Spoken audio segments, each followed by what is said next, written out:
कहाँ जा रहे हैं? क्या आप मुझसे क्रोधित हैं? वर्षों से तप में लगा हूं। आंधी, बाढ़, असुर भी मेरे तप को तोड़ने में सक्षम नहीं हुए, किंतु तुम उनसे भी अधिक शक्तिशाली हो। मेरे मौन को तोड़कर मुझे बोलने पर विवश कर दिया। कौन हो तुम बालक? पता चलेगा, किंतु मकरासुर से सामना करने के बाद देखते हैं किसे पिता कहकर पुकारता है वो। तुम विवाहित हो? ना ना ना ना ना, हम विवाहित हैं और ना श्री राम के भक्त हनुमान जी। कथा सुनाने का समय नहीं है। अयोध्या जाकर हनुमान जी को थोड़ा आराम देंगे। उन्हें श्री राम के चरणों से हटाकर मैं और मेरे भैया बैठ जाएंगे। लगता है आप समझे नहीं, रहने दीजिए। आप तप कीजिए और मैं अपनी माता की आज्ञा का पालन कर आपकी रक्षा करता हूँ।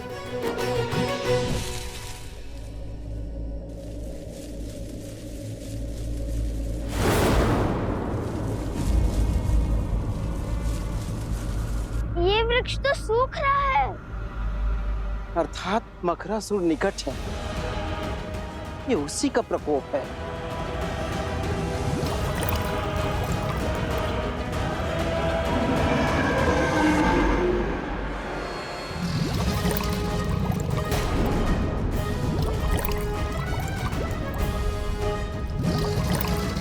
भैया, माता संकट में है।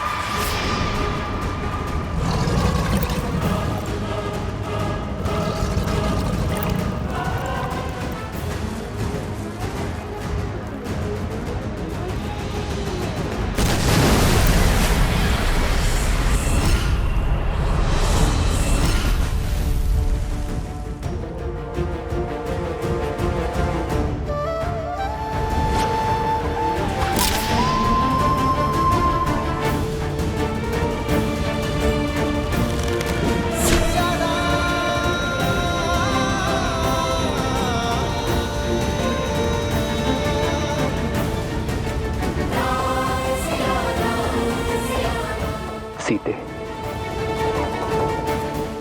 माता, माता।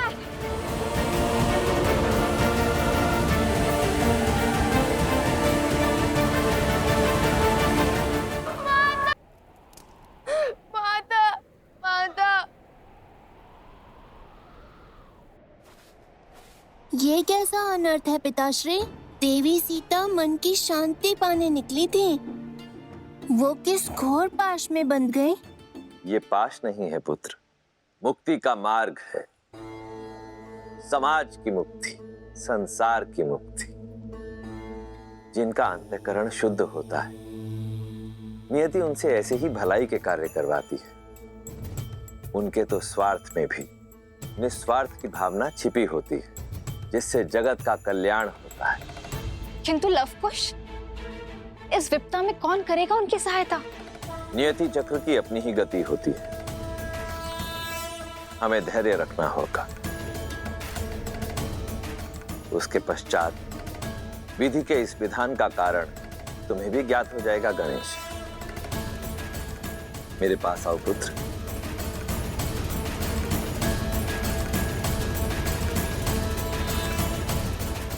वन देवी, वन देवी, माता, वन देवी।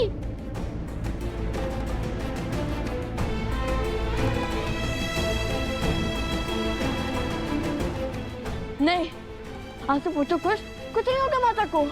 किंतु जल में तो माता देवी फाल्गु का जाप कर रही है, कुछ नहीं होगा उन्हें। और अब मैं उन्हें बचाने जाऊंगा। देखो,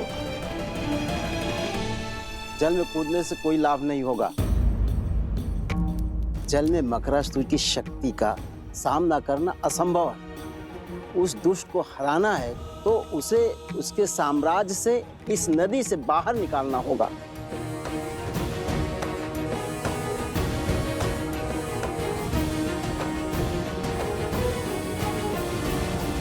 अभी तक अधर्म की विजय हुई नहीं है, किंतु धर्म के पास समय कम है। हर गिरते पत्ते के साथ मकरासुर की शक्ति और उसका प्रकोप बढ़ रहा है। शीघ्र तुम्हारी माता को इस विषैले जल से बाहर निकालना होगा।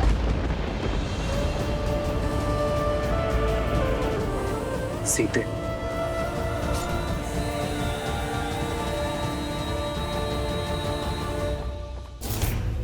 ये अस्त्र अगर इसको चीर सकता है, उसको भी मार सकता है। ये आज स्पष्ट हो गया कि ये नर है, नारायण नहीं।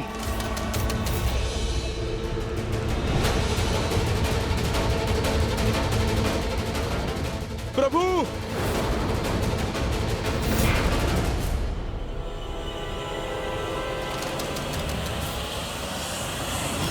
आप ठीक है ना प्रभु?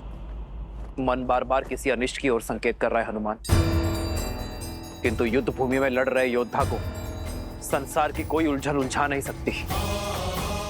ये धर्म युद्ध है, तन और मन दोनों छोड़ने होंगे। किंतु अंगद नहीं लौटा हनुमान, वो अवश्य ही किसी संकट में है। जाओ हनुमान और अपने शिष्य की सहायता कर। प्रभु, किंतु मैं आपको छोड़कर कैसे? बड़ा मायावी है ये चंद्रबाहु। चाहे आप जितने भी प्रहार करो, क्षण भर में इसका घाव भर जाता है। उसकी शक्ति हमारी सेना पर भारी पड़ रही है। पाप पुण्य पर हावी अवश्य हो सकता है हनुमान, किंतु उससे जीत नहीं सकता।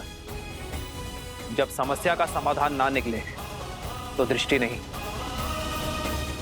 दृष्टिकोण बदलना चाहिए। जब समस्या का समाधान ना मिले तो दृष्टि नहीं, दृष्टिकोण बदलने की आवश्यकता होती है। यही कहती है ना हमारी माता।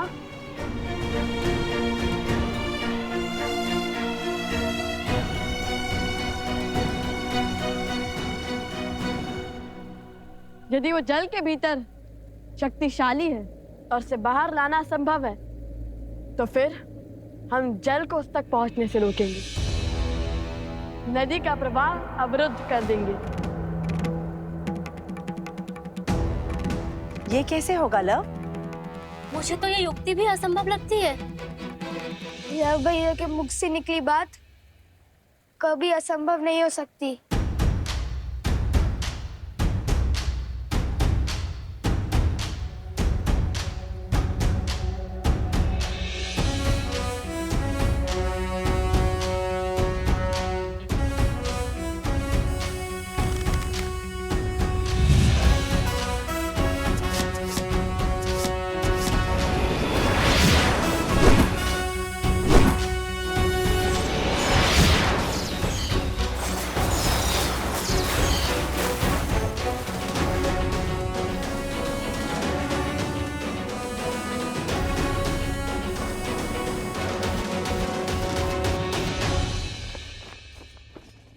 जिसे अब तक मेरे हनुमान के प्रहार रोक रहे थे,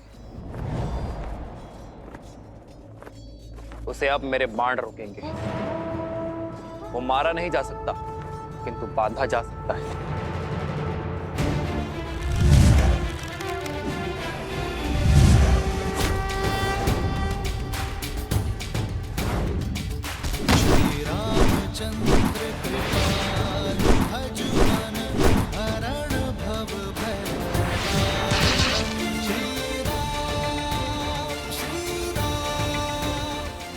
जाओ हनुमान, शीघ्र अतिशीघ्र अंगद को खोजो। जो आज्ञा प्रभु। जाओ।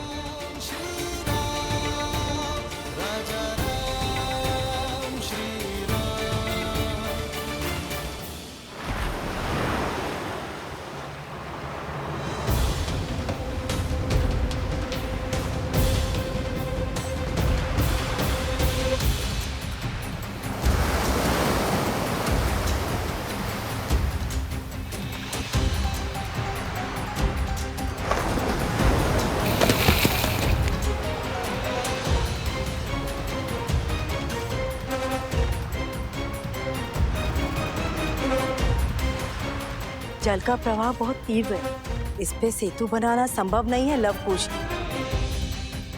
हमें बिना समय गवाए सहायता ढूंढनी चाहिए।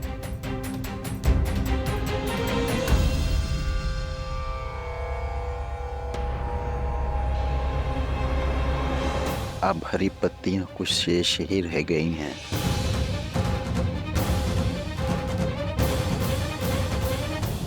जब तक हम सहायता खोजेंगे तब तक समय और देवी के प्राण खो चुके होंगे।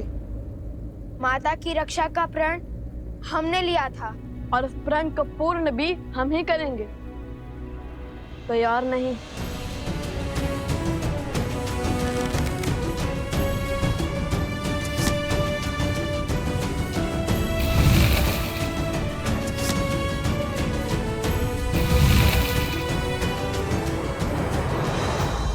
आप सब हर बाण पर राम नाम लिखो।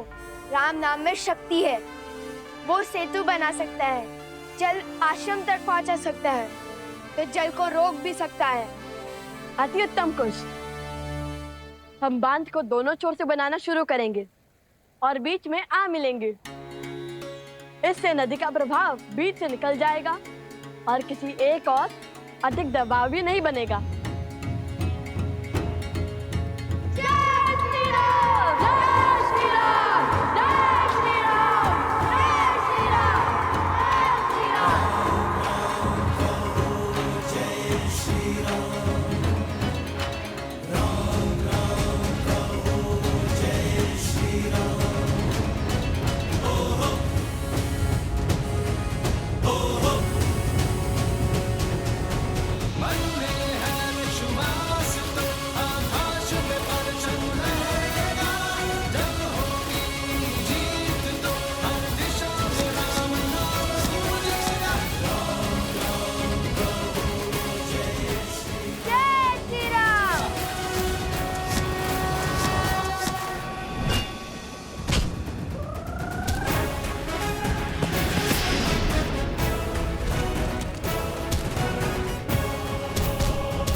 अभी भी समय है चंद्रबाहु, आत्मसमर्पण कर दो, अधर्म का मार्ग छोड़ दो, वानर राज सुग्रीव और उसकी पुत्री से क्षमा मांगो।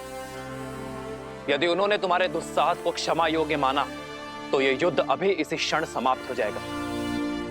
तुम्हें दंड अवश्य मिलेगा किंतु तुम्हारे प्राण बच जाएंगे। अपने पापों से मुक्त हो जाओगे तुम और तुम्हारे शब्द। पहले मेरे पिता की माया, फिर उनके शब्दों ने तुमसे तुम्हारा बल छीन लिया। जो जो वचन तुमने अपनी पत्नी को दिए थे उन सबको तोड़ने पर विवश कर दिया। मैं सदा और अपने परिवार का पोषण और कल्याण में रत रहने का वचन देता। मैं सदा निष्ठावान रहूंगा, आपके या आपके परिवार पर आने वाली हर संकट की ढाल बनूंगा। रणनीति में मेरे पिता से हारे, रणभूमि में मुझसे हारोगे। इस संसार में स्त्री की इच्छा के विरुद्ध उसे बांधने, उसका अपहरण करने से बड़ा कोई पाप नहीं। इसलिए कोई भी बल, कोई छल तुम्हें आज बचा नहीं सकता चंद्रबाहु। इसलिए व्यर्थ की बातें छोड़ो, कोई लाभ नहीं है इनका। लाभ तो बंदी बनाने का मुझे भी नहीं है राम। देखो, अंत की ओर बढ़ रही है तुम्हारी सेना। आज अयोध्या के और किष्किंधा के हर एक योद्धा को यहीं त्रिलोकपुरी में गाड़ दूंगा।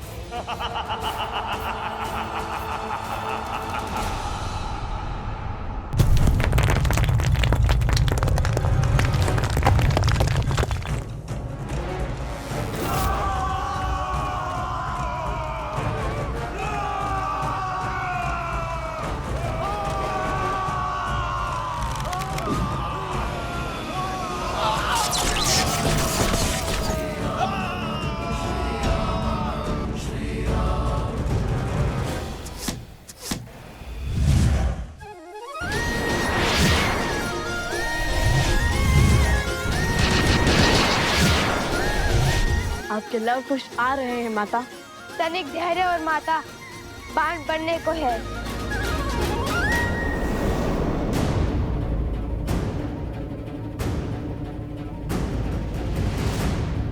ये कोई असुरी माया तो नहीं?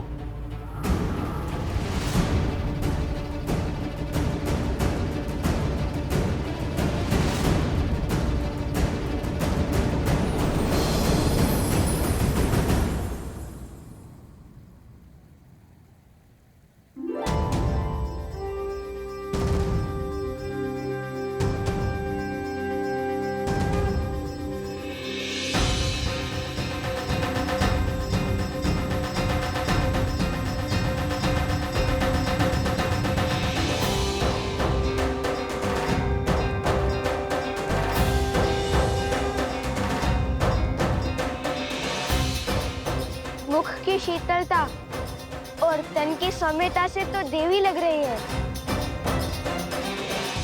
देवी फल्गु, ऋषि असुरी का प्रणाम स्वीकार करें। देवी फाल्गु?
ओम विदात्मनि विद्याहे हिरण्यगर्भाय धीमहि तत्रो ब्रह्मा प्रचोदयात्। ओम विदात्मनि विद्याहे हिरण्यगर्भाय धीमहि तत्रो ब्रह्मा प्रचोदयात्।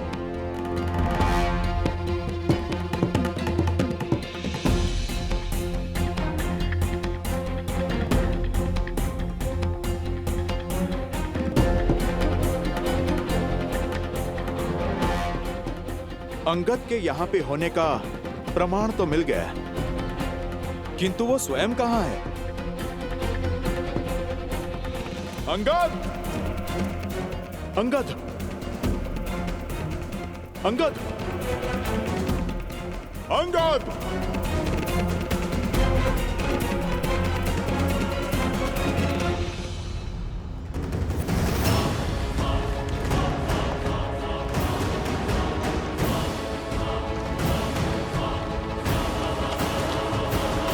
ये बांध कभी पूरा नहीं हो सकता। यदि मेरा प्रवाह रुका तो आसपास के सारे क्षेत्र बाढ़ में बह जाएंगे। बांध नहीं तो हमारी माता का क्या होगा? देवी, आप तो कुछ भी कर सकती है ना। हम लोग धर्म के साथ हैं, हमें हमारा कार्य पूर्ण करने दीजिए। हाँ देवी, आपको तो हमारी सहायता करनी चाहिए।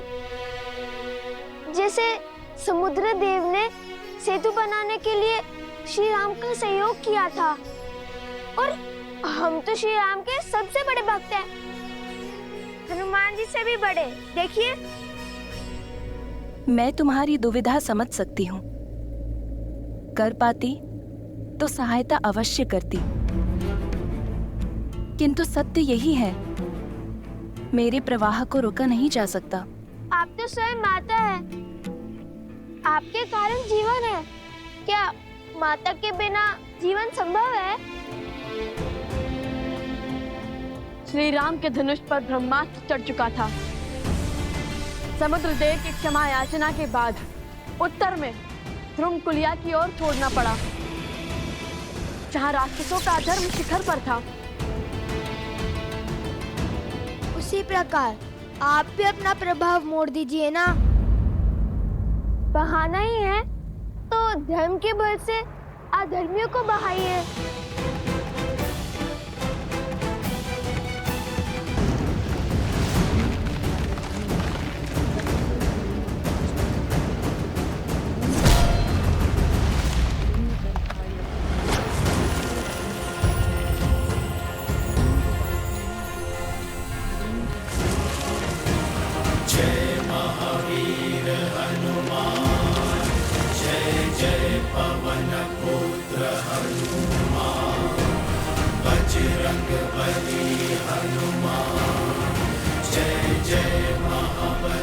जय श्री राम। अंगद!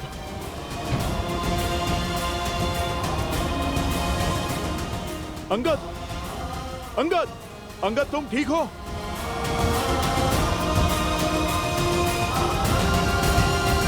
तुम ठीक हो अंगद? सांस तो चल रही है।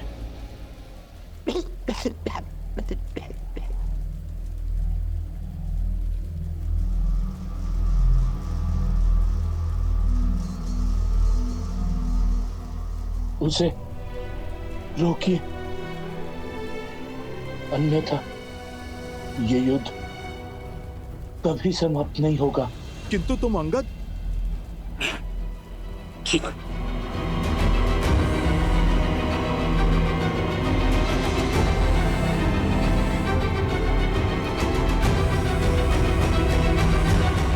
ऋषि असुरी, ये बांध कभी पूरा नहीं हो सकता।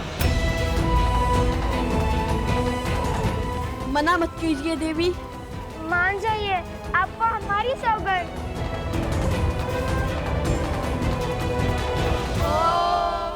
मधुजक्ता हितायने मधु रक्षन्ति सिंधवा पाति विना संतो वसी मधुनक्तो तोसो मधुपाति वरज।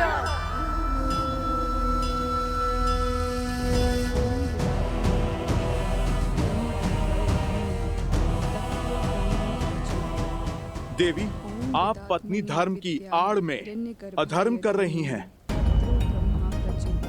उस अधर्मी की सहायता कर धर्म को तार तार कर रही हैं। आपके पति ने एक नारी के विरुद्ध अधर्म किया है। देवी, आप रुक जाइए, यह मंत्र बंद कीजिए।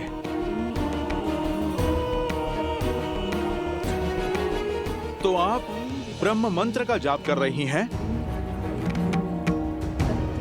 उचित है, मैं आपको रोकूंगा नहीं, मैं भी मंत्र जाप करूंगा। आप जानती हैं वो भी किसका? देवी सरस्वती का। वो ही तो हैं ब्रह्मदेव के मंत्र की काट।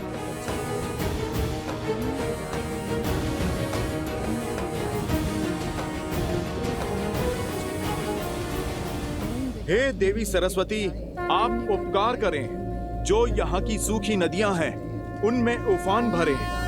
मैं आपका आवाहन करता हूँ।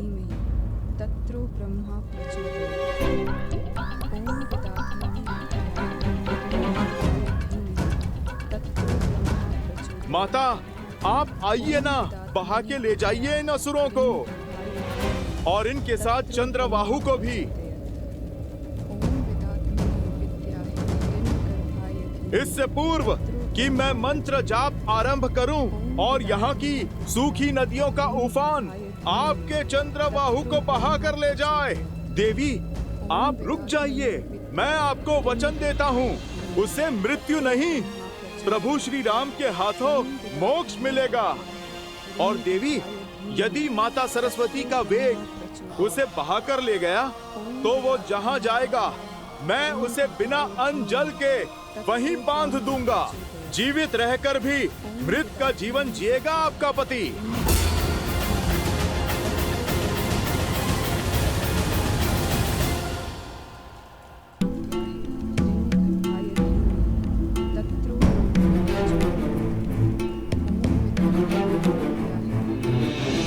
मन में आए इस विचार के पीछे अवश्य ही प्रभु की कोई लीला होगी। चलो माता सरस्वती से ही सहायता की गुहार लगाई जाए।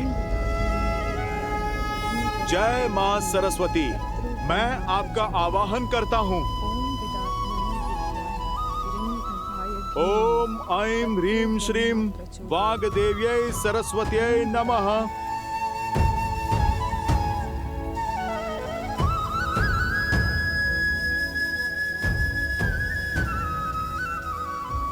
महापवित्र सरस्वती नदी की सहायक नदियां, जहां असुरों का साम्राज्य फैला है, आप अपना वेग वहां ले जाइए।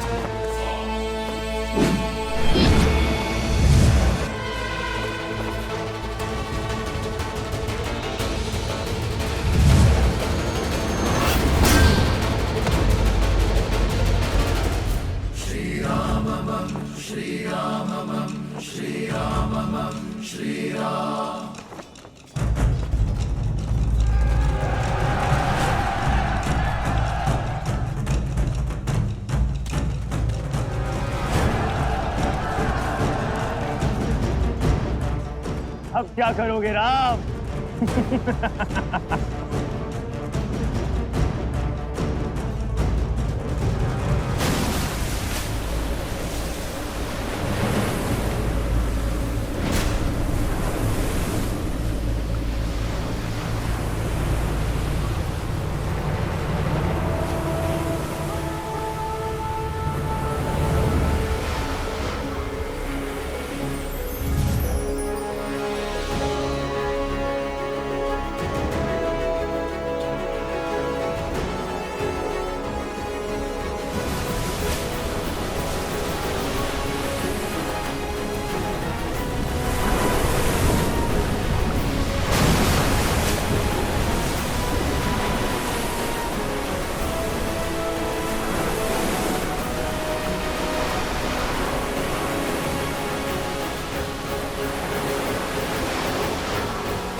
आप आ गई माता सरस्वती।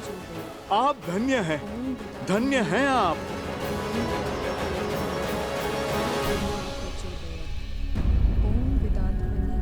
देवी, आपको माता सरस्वती के आने की गड़गड़ाहट सुनाई दे रही है? आप रुकिए, मैं अभी आपको स्पष्ट सुनाता हूँ।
अद्भुत, अद्भुत, वो देखिए, वो डूबा चंद्रबाहु।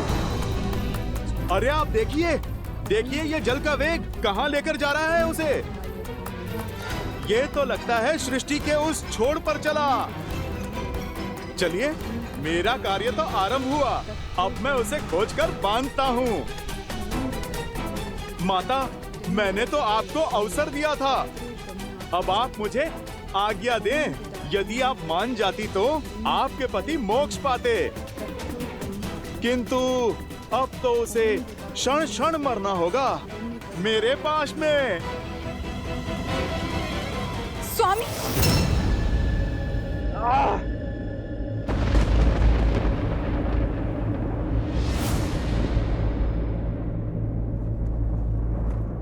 ये नहीं हो सकता। पद्मा, पद्मा, पद्मा।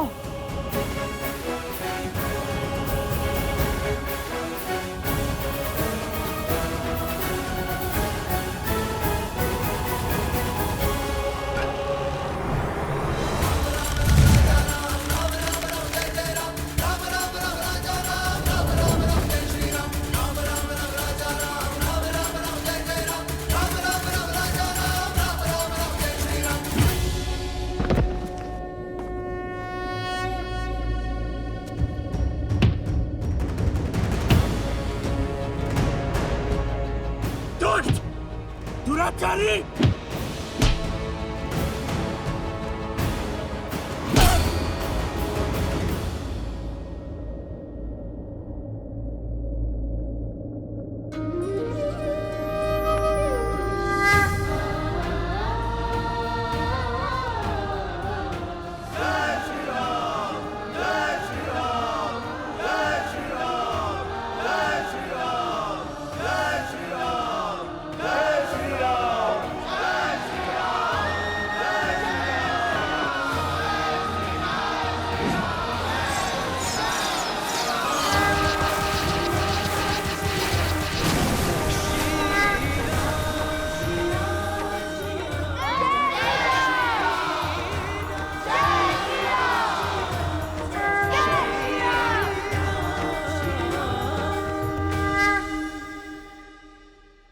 लव और कुश, आज तुम दोनों की बुद्धि और देवी सरस्वती के बल से त्रिलोकपुरी में असुरों का संहार हुआ।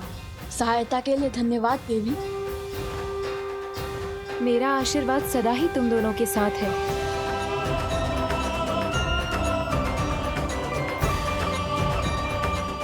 धन्य है वो माता पिता जिन्हें तुम जैसी संतानें मिली।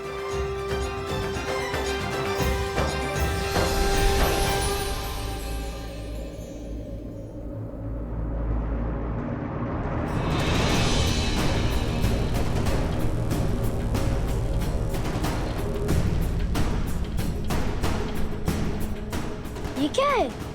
मकरासुर का महल। कहा था ना मैंने, दृष्टि नहीं दृष्टिकोण बदलो, फिर असंभव भी संभव हो जाएगा।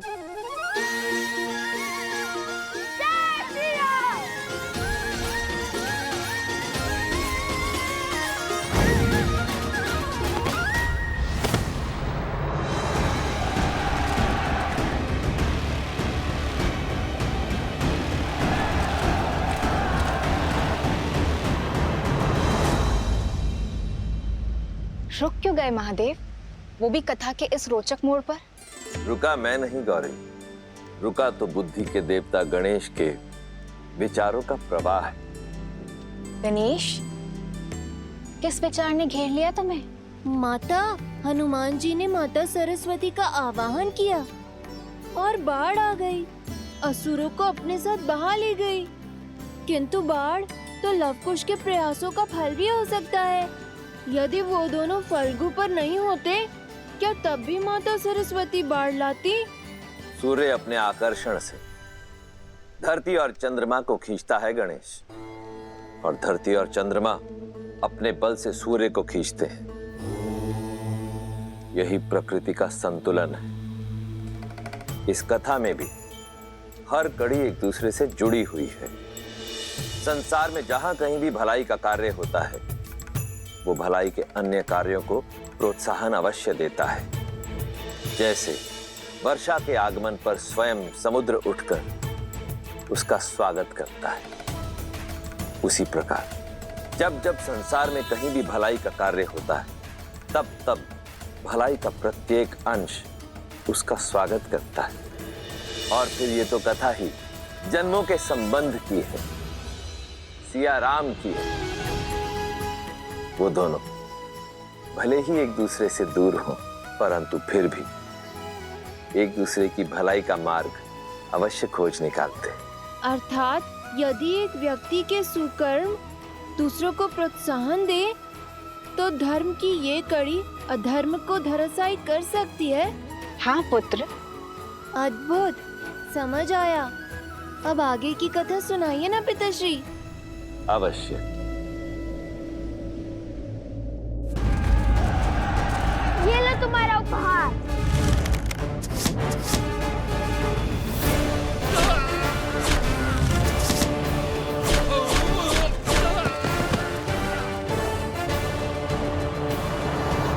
समय निकलता जा रहा है और मकरासुर की शक्तियां बढ़ती जा रही हैं। वन देवी की रक्षा के लिए मुझे अपने मंत्रों का उपयोग करना होगा।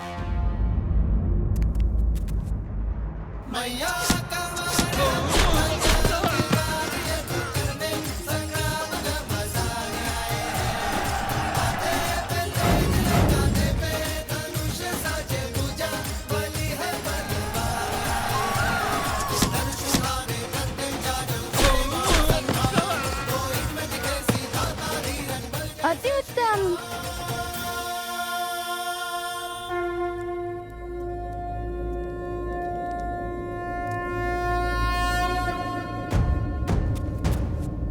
लव कुश।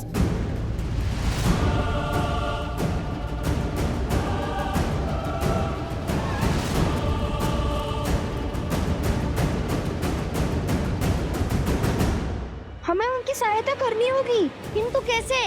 हमारे पास तो अस्त्र भी नहीं है। कोई मार्ग तो खोजना होगा। हमारे तीर समाप्त होते जा रहा है, क्या करेंगे? शक्ति के साथ साथ युक्ति भी लगानी होगी कुछ। हमारे बाण समाप्त होते जा रहे हैं, किंतु ये असुर नहीं।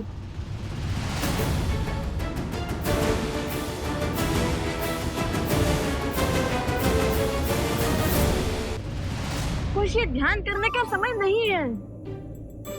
युक्ति की खोज स्मरण करने का प्रयास कर रहा हूँ कि कभी श्री राम भी इस स्थिति में फंसे थे जहाँ उनके तीर समाप्त हो गए हो। अरे किंतु उनके पास तो अक्षय तीर था ना, जिसके बाण कभी समाप्त ही नहीं होते हो। मैं अपने कर्मों से अभी अक्षय तीर नहीं पाया है। श्री राम भी इस स्थिति में नहीं फंसे, अब क्या करें भैया? कैसे बचाए माता को?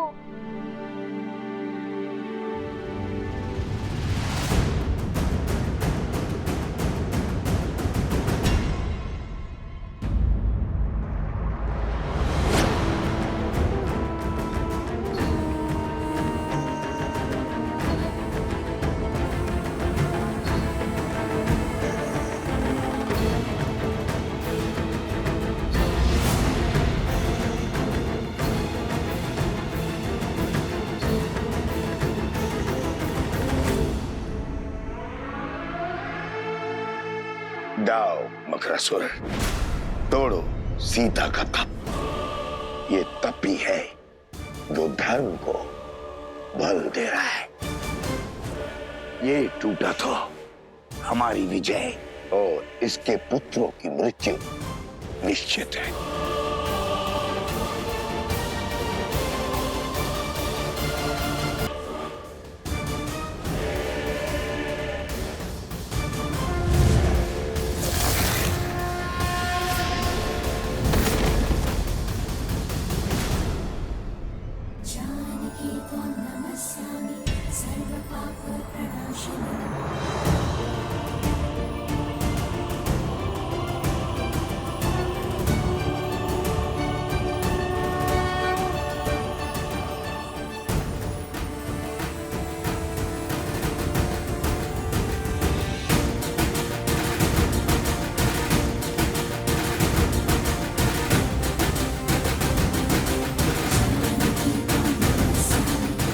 संभव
आप लोग क्या कर रहे हो?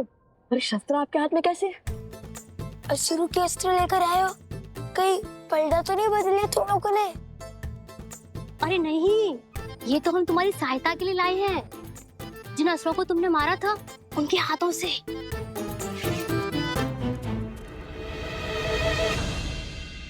वैसे मेरा सुझाव मानो और हो ही जाओ उनके साथ, क्योंकि हम दो हैं और वो 100, और हमारे पास तो तीर भी नहीं बचे। अब कैसे लड़ेंगे उन असुरों से? मैंने क्या कहा था कुछ? शक्ति के साथ युक्ति लगानी होगी हमें।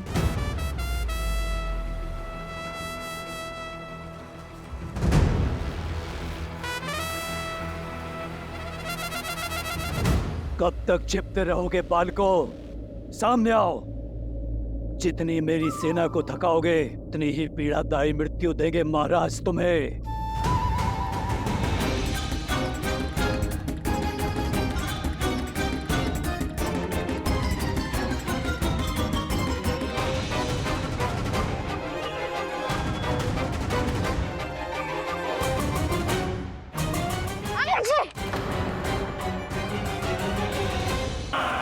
भागो!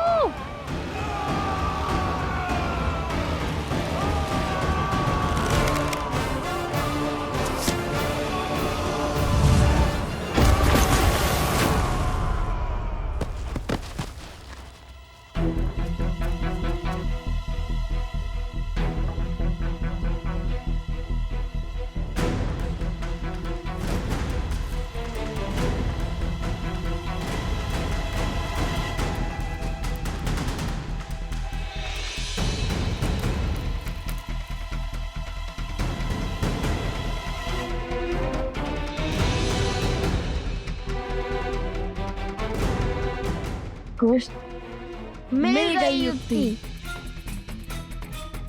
उन्हें फंसाने की। अरे एक एक करके बोलो ना।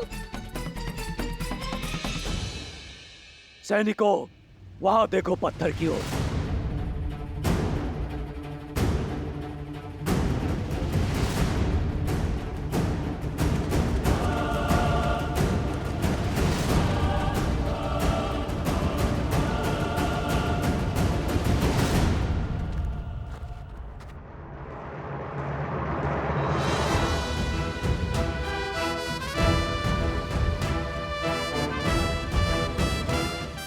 आज तो इन्हीं के शस्त्र से इन्हें ही ध्वस्त करेंगे। सज्ज हो? 100%। चलो।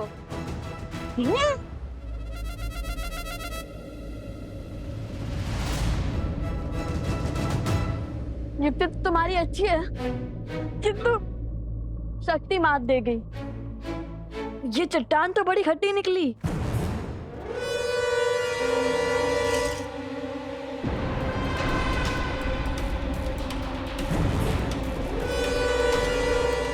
वहां उस चट्टान के पीछे जाओ। बुद्धि के साथ साथ हनुमान जी जैसा बल भी होता तो कितना अच्छा होता। चट्टान को संजीवनी की भांति इनके ऊपर फेंक देते।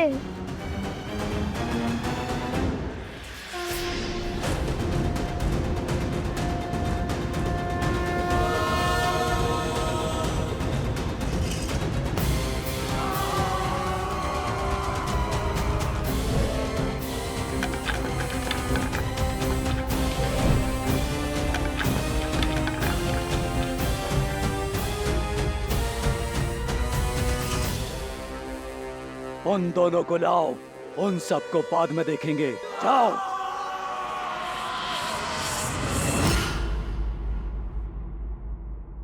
संजीवनी कुश, रोने धोने के माध्यम से ही सही, किंतु युक्ति बड़ी अच्छी देते हो तुम। यदि हमें चट्टान को अस्त्र बनाना है तो या तो हमें चट्टान से बलशाली होना होगा या तो चट्टान को हमसे कम भारी।